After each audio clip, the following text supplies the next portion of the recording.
मैं हमारे सम्मानित अतिथियों से आग्रह करना चाहूंगी कि पूजा स्थल की ओर आएं और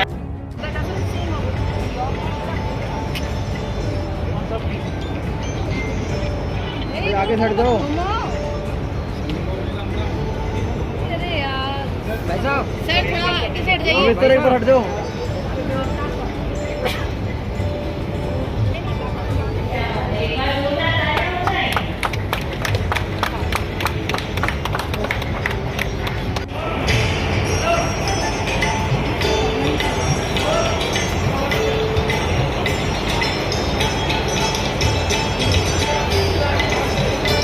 अपने रीजनल डिस्ट्रीब्यूशन सेंटर के शिलान्यास के कार्यक्रम की शुरुआत करेंगे।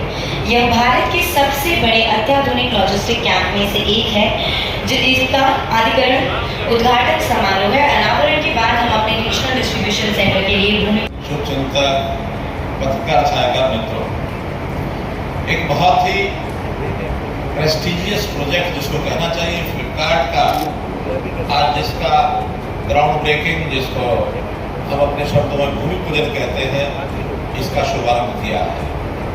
और मैं पूछ रहा था रजनी जी से कि टाइमलाइंस क्या रखी है, तो उन्होंने बताया कि 2 साल में पूरा ये जो प्रोजेक्ट है ये कंप्लीट हो जाएगा और हमारा डिलीवरी सिस्टम वो चालू हो जाएगा।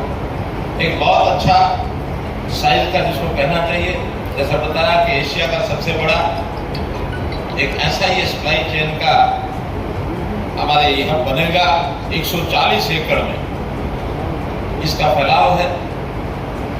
जैसा बताया कि 10,000 लोगों को रोजगार भी मिलेगा और एक अनुमान से हर महीने 50 करोड़ लोगों को यानी ग्राहकों को यहाँ की माल की सप्लाई हो सकेगी। देश की 40% आबादी, एक बहुत बड़ा एक सिस्टम देश में खड़ा होने जा रहा है।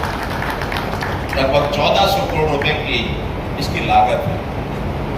तो इस नाते से इस ग्रुप की जो विशेषता है वो अपने आप में बखूबी वर्णन लायक है। मेरा एक इसमें दूसरा दृष्टिकोण है कि आखिर ये कहीं भी अपना इस प्रकार का वितरण केंद्र ये बना सकते थे, देश में बहुत जगह है, लेकिन इन्होंने हरियाणा में ही बनाया है। ये ठीक है, उसमें कुछ प्रयत्न हमारा रहा होगा, लेकिन उस प्रयत्न को मैं तो इसलिए थोड़ा कम देता हूँ, आखिर जिसने काम करना उसकी मन की मर्जी है कि नहीं है। क्योंकि एक व्यवसायिक एक कार्यक्रम है, कोई चैरिटेबल नहीं है, कोई ऐसा नहीं है कि कहीं भी जाके खोल लेंगे। तो जब इतना बड़ा ग्रुप यहाँ अपना संस्थान खोल रहा है, इसका मतलब इनका विश्वास बड़ा है। हरियाणा में इस प्रकार से विश्वास करने वाले लोग, इनकी संख्या निरंतर बढ़ रही है। ये जो दुनिया भर के प्रचार लोग कर देते हैं कि हरियाणा में तो इंडस्ट्री गई है, हरियाणा तो कोई बेरोजगारी हो गई, हरियाणा से यहाँ चले गए वहाँ चले गए। Haryana is the most preferred destination among all the states of the country. उसके अंदर एक कारण है।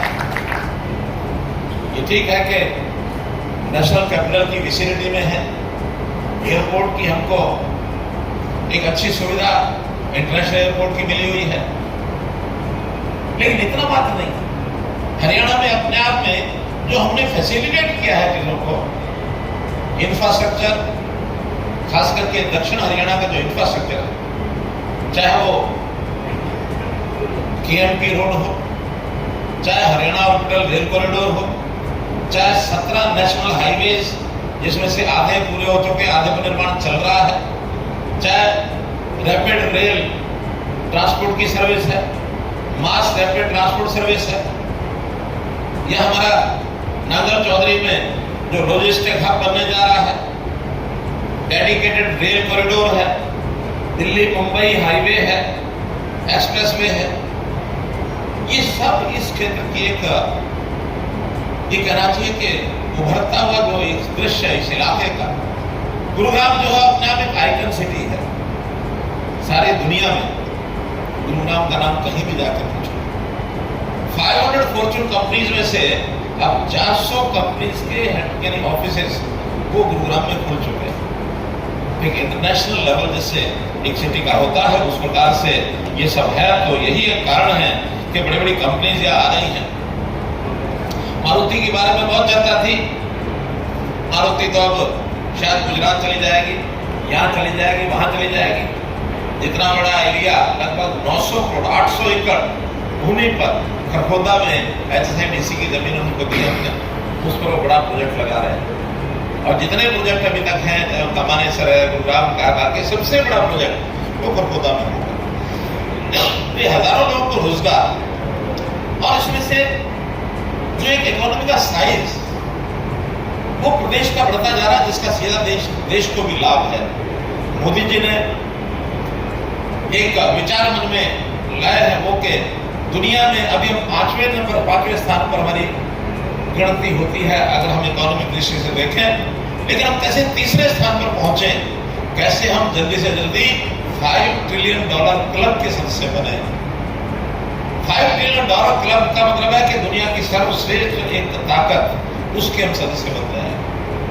और उसमें हरियाणा का अपना योगदान है। 24-25 के अंत तक मुझे लगता है कि 15 लाख करोड़ रुपए की हमारी GDP ये देश के GDP के अंदर योगदान करेगी।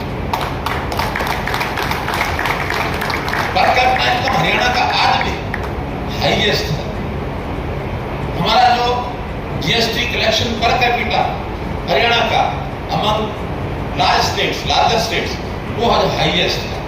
छोटी स्टेट्स में गोवा है, सिक्किम है, उसमें तो हमारे से ज्यादा हो सकता है। छोटी स्टेट है, कंजम्पशन अच्छी है, क्योंकि ये कंज्यूमर स्टेट्स को GST ज्यादा आता है। प्रोडक्शन स्टेट्स GST कलेक्शन ज्यादा करते हैं, तो हम कलेक्शन करने के बाद जो कंज्यूम करेंगे वो बचेगा, बाकी देश के काम आएगा। जो इस थ्योरी को जानकर को पता है। तो मित्रों, फ्लिपकार्ट जैसा ये संस्थान, ये जो वेयर हाउस बना है, वेयर हाउस और लॉजिस्टिक्स को भी हमने उद्योग का दर्जा दिया है। तो उद्योग के नाते से जितनी हमारी फैसिलिटीज हैं वो सब वेयर हाउस को मिलती है, लॉजिस्टिक्स को भी मिलती है। और इनके नाते से आगे जो फैलाव होता है, क्योंकि इस उद्योग में चेन है, इस चेन में एक इनके लिए सप्लाई चेन है, एक ये आगे सप्लाई चेन बनाए हुए हैं। तो इनकी सप्लाई चेन में हमारा जो रॉ मटेरियल है एग्रीकल्चर से होने के नाते से, तो हमारी जो एग्रो इंडस्ट्री है जिसमें फ्लिपकार्ट ने मुझे रुचि दिखाई है, चाहे वो प्रायरली से प्रोडक्ट बनाने की बात हो, चाहे कोई और प्रोडक्ट बनाना हो, या फिर जो हमारे फूड प्रोसेसिंग के जो यूनिट्स हैं, उन यूनिट से अच्छे ब्रांड बना करके, पैकेजिंग अच्छी करके, सर्टिफिकेशन करके, वो सामान भी इनसे जो करार हुआ उसके अंदर उनको प्राथमिकता देंगे। इसी प्रकार जो हमारे सेल्फ हेल्प ग्रुप्स हैं, जिसकी चर्चा कर रहे थे हमारे गुरमीत सिंह जी, रजनीश जी, तो उसकी चर्चा भी मैंने से की। मैंने कभी हमारे 55,000 सेल्फ हेल्प ग्रुप्स हैं, 5 लाख महिलाएं उसकी मेंबर्स हैं। उनके घर के रोजी रोटी का एक विषय है, अच्छी चीजें, बहुत एक कंपटीशन में कहना चाहिए, अच्छा नेशनल लेवल की भी चीजें उसमें काफी है, मैंने उसमें देखी हैं। उसकी ब्रांडिंग, पैकेजिंग, सर्टिफिकेशन करके हम उनको उपलब्ध कराएंगे, वो पूरे देश में उसकी सप्लाई हो सकती है। ऐसे हमारे FPOs हैं, फार्मर्स प्रोड्यूसिंग सेंटर, उनपे भी जो प्रोडक्शन होती है उसके साथ भी सीधा करार हो सकता है। तो एक प्रकार का चाहे वो रॉ मटेरियल है